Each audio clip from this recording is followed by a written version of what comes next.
Hello, everyone. I hope you and your loved ones are safe. Hopefully, things will get better soon.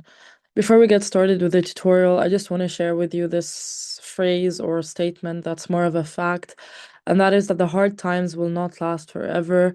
So stay hopeful, guys, and keep pushing. I understand that it might be difficult for some of you to focus during times like these. So if you have any question about this tutorial, please do not hesitate to reach out. This is my email, and I will gladly answer all of your questions. Okay, so this tutorial is going to be about GUIs and Pygame. For those of you who are not familiar with GUIs, the word GUI stands for Graphical User Interface, and it's basically a way for users to interact with the program using visual elements like buttons and images instead of writing the code and the commands manually. Typical examples of GUIs would be applications, websites, games. And here, for example, instead of writing a command to access, for example, the photo library, you can just simply press this box and you can get access to the photo library. We use GUIs every day in our lives, and they are integrated in every app or software, so they are more common than you think. Now, the question is, what is the link between Pygame and GUIs? Pygame is basically a Python library, a very powerful Python library that allows you to create these GUIs. And this will be the main topic of this tutorial. Now, what is Pygame? As I said, it is a powerful non-built-in library, which means that you have to install it, and it lets you easily develop simple games. This library handles displaying and manipulating objects on the screen. These objects could be shapes, images, boxes, buttons, widgets, whatever you want. And it lets you manipulate the characteristics of this object, for example, size, position, rotation, etc. You can also draw on the screen two things like images and shapes. We will see that later on in our code demo.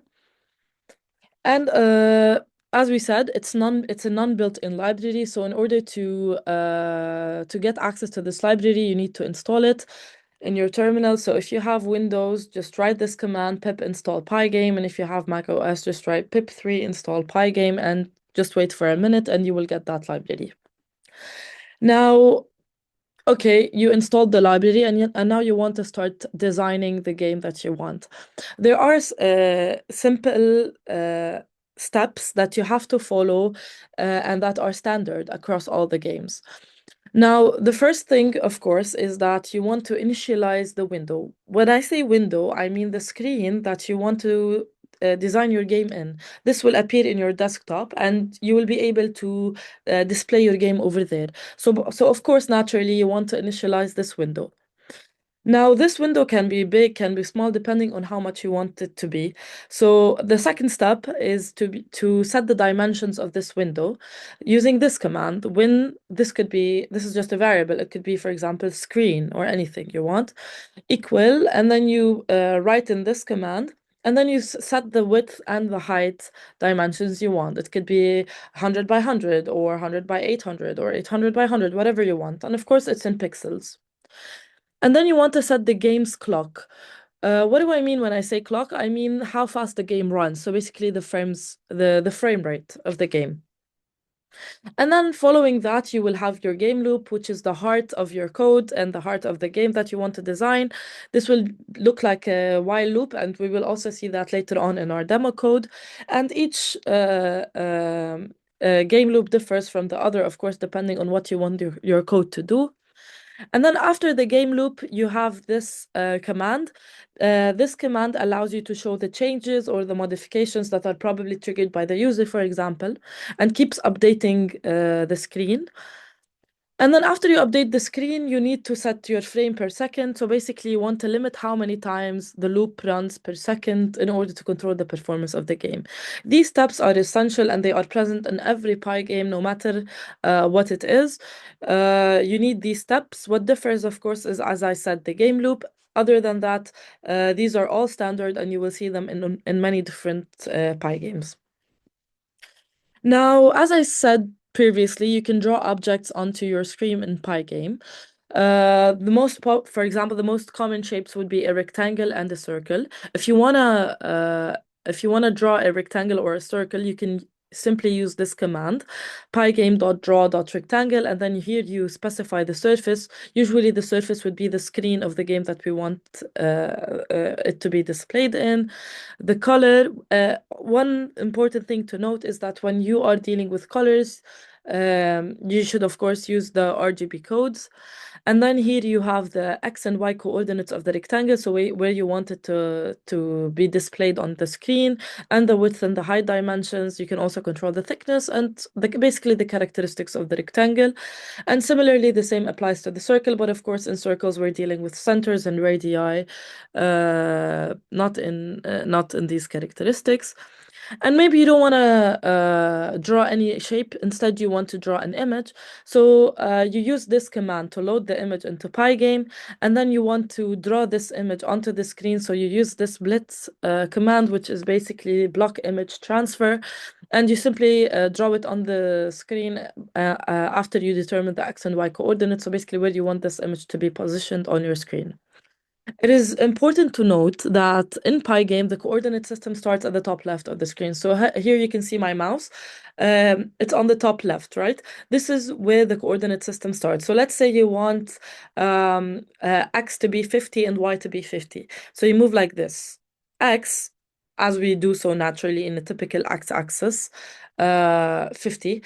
But instead of moving upwards, when it comes to the y-axis, you move downwards. So 50 in y would be like this. So for example, x 100, 100 would be 100, 100, or somewhere here. So this orientation is important for you to understand, so that when you are designing the games, you don't get confused. Now, let's say you want to take input from the player. Let's say the user is pressing a specific button and you want to check whether this button is constantly or continuously being pressed. You use this command. And let's say you just the user just presses this button once and you want to check. You use this script. So basically here what we're trying to do is we're trying to say if event.type, which basically means if the user presses the key down button, for example, do this. And if the user presses the key up button, use this. We will see this more in our code, but these are standard concepts that can keep you going with Pygame and can be used in different games. One very important concept also that you need to understand is that maybe the user is bored and doesn't want to play anymore. They want to close the window. So you need also to account for that. What you would do is you would use this chunk of code. So basically, if the user presses the quit button, set run to false, so basically break the while loop, which is the game loop, and the game will be the screen will disappear and everything will proceed with very safely and normally. Now, the only way to properly understand all of this is to run an actual code and go through this. So please, I need you guys to go into Moodle and download this basic code. This is a very basic Pygame, and I'm going to go through this with you guys so you can better understand what's going on in the code. So here, for example, I want to run this code. This is what's going to appear on my screen and what's going to appear on your screen as well. Please, guys, if you could pause this video and move in parallel with me so you can better understand, it would be better. So here you have this screen, right? Here we can see a blue square, and now I'm moving this square using my buttons. I can move it to the right, to the left, upwards, downwards, however I want. And the title of the game is Basic Pygame Demo. And all this is done through this code.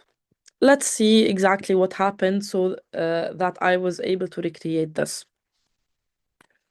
First of all, as I said, you need to install Pygame. after you install it, by default, you need to import this library, right? So the first step is to import the library. And as I said previously, we need to initialize and set the dimensions. So basically the width and the height of the screen. When I say screen, I mean this.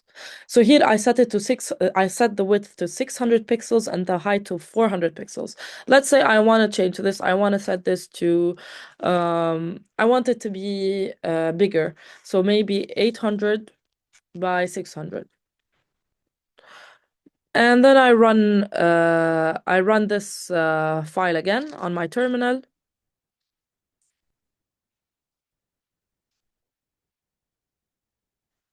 Right.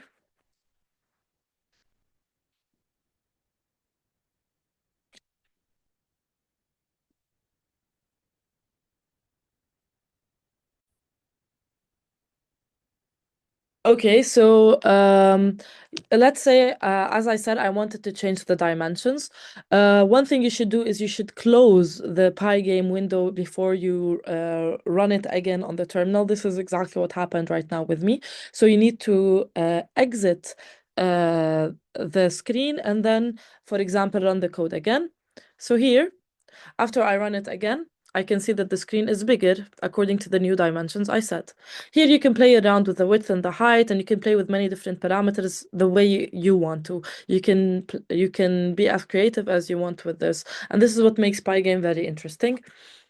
After that, I use the screen command as I previously mentioned, and now here I set the title basic Pygame demo, which will appear here. And then I use this clock command to set the frame rate of the game.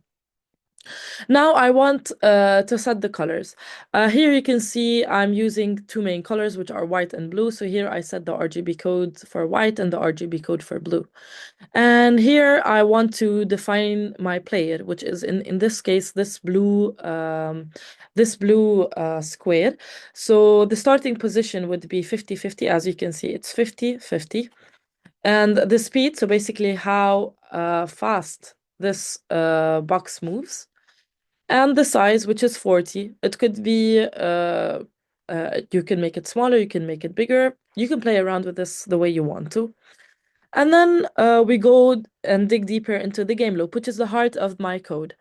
Here, this is the most important part of the code. So here, I'm setting running to true, and I'm setting a while loop. So basically, what I'm trying to do is I'm making this loop run over and over again while the game is active. So as long as running is true, the program keeps updating the game. And what I want to do next is I want to set the frames per second, or basically how fast the game runs. Here I've set it to 60 frames per second, which means basically that the loop runs about 60 times each second. You can make this slower, you can make it faster. Let's say I want to make it way faster. Let's say 100 frames per second. Let's see how this will look like now. So as I said, first you need to exit the screen, and then let's see the difference now. As you can see, it's way faster. You can control this however you want to. And then I I write this command in order to clear the screen. So every frame we clear the screen and we redraw everything again.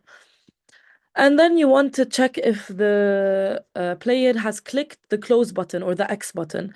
In that case, the event type will be, so basically, if the user presses the quit button, running equal false. When you set running to false, this breaks the loop and exits the code. If this didn't happen, you want to check which keys on the keyboard are being pressed. So I want to check if the user is pressing the left button, the left key button. I want to move X to the left, so I decrement. If the player is pressing the right key button, I want to increment X. If the player is pressing the upward key button, I want to decrement Y, because remember, we just discussed the orientation and we mentioned that the coordinate system starts from the top left. So here in this case, we decrement if we want to move it upward. And in case if the user presses the downward key button, we want to increment Y. And then after doing this, I want to draw the player. The player here is a rectangle, and I want it to be displayed on the surface, which is the screen, and I want it to be in blue. And here I set the coordinates X and Y, which were previously defined here, as well as the size. And since it's a square, so I want the width and the height to be of this the same, so size. And then I want to update the screen, and then after that I quit the game. Um, Please, guys, feel free to explore this the way you want to. Maybe you can make the square red. Maybe you can make it bigger. Maybe you can play around with the keys. You can be as creative as you want with this, and this is again what makes Pygame very interesting. Now, I'm going to show you another code, which is a fun game uh, called the falling block game, as you can see here. So let's run this code and see what happens on our screen. So I'm gonna run this on my terminal right now, and let's see what we'll have. By the way, you can have access to this code on Moodle. So here you can see I have this falling block game. I'm trying to catch the falling blocks. And on the top left, I have a score counter and the lives counter. And so far, I'm winning. But let's say I have one more live and I want to lose, for example, this and this. It displays game over. This is one example of how interesting a Pygame can be.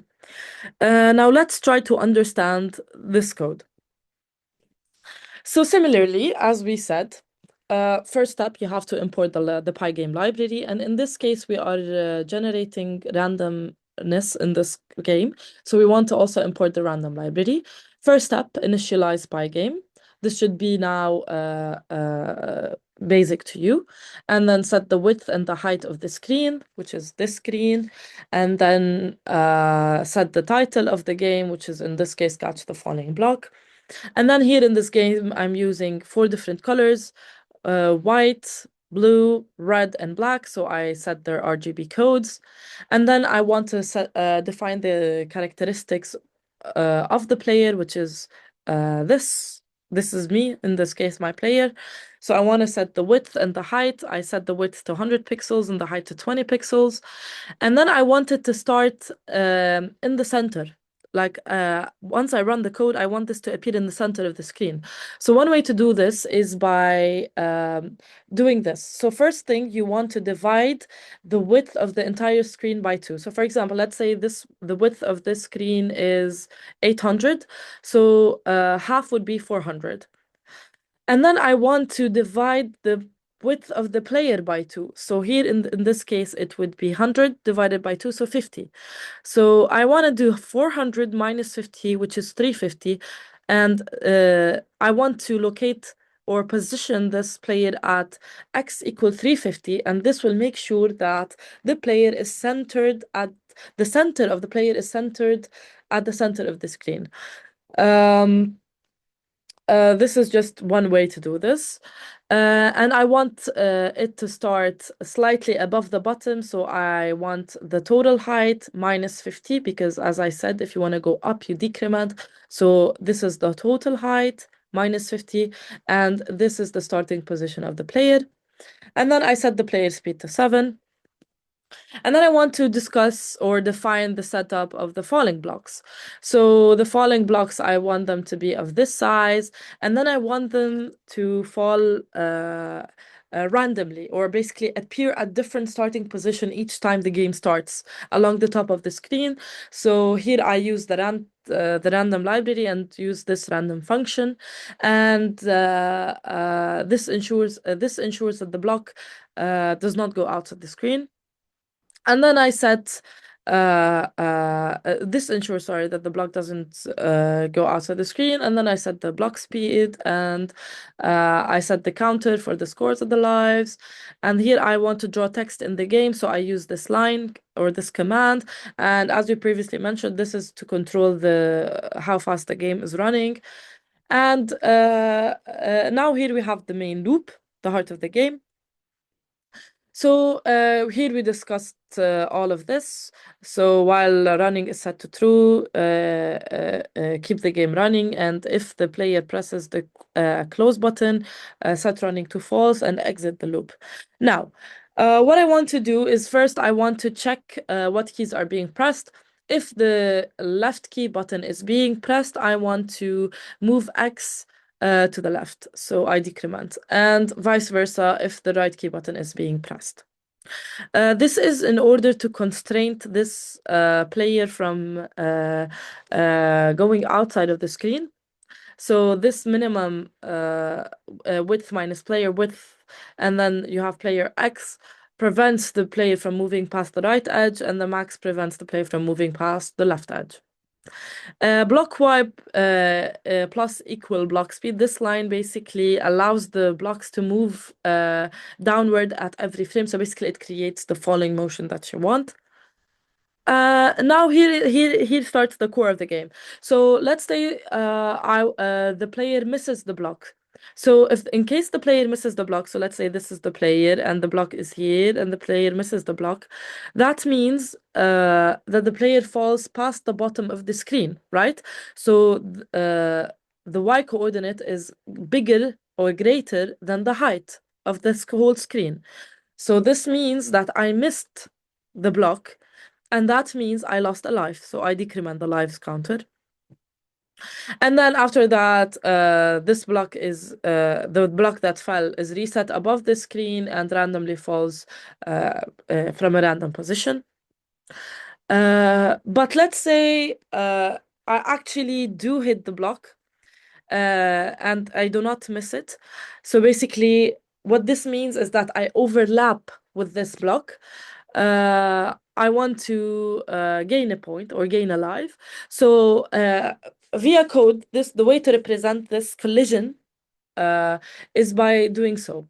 So first, I want all the sides or the edges, basically, of the rectangles to touch, right? So here I do it by this logic. So player X is less than block X plus block size. So basically the left side of the player. So if the left side of the player is before the right side of the block, and if the right side of the player, so player X plus player width, is past or greater than the left side of the block, and if the top of the player, so player Y, is above, do not forget the orientation, is above the bottom of the block, so block Y plus block size, and if the bottom of the player is below, so basically greater than the top of the block, so basically this means if all the edges of the rectangles are touching, then this means that these two rectangles are overlapping and there is a collision and I gain a life. This is one way to do this. Of course, there's many different ways to do this, but this is a standard and straightforward way. And so this is the heart of the game. So if the player misses the block, they lose a life. If the player overlaps with the block, they gain a life. And then you want to draw these rectangles. So as I said, this is the surface, this is the color, and here you set the coordinates. These are previously defined at the top of the code, and the width and the height of the player. And for the falling blocks, they're different rectangles. You have different colors, different X and Y coordinates, and different sizes or width and heights. Now I want to draw this text. So I use these commands. I want to highlight this score text. Here you write whatever you want to be displayed, and this is for the smooth edging, and this is the color you want. We previously defined the RGB codes of the color black at the top, so no need to do that again. And you do the same for the lives counter if you want to display the text. And then you want to draw them on the screen. So here you put this variable and then you determine the coordinates of where you want it to be displayed. So here in this case, I want X to be 10 and Y to be 10. And then I do the same for the lives counter. And then if game is over, I want to display a big game over text, as you can see.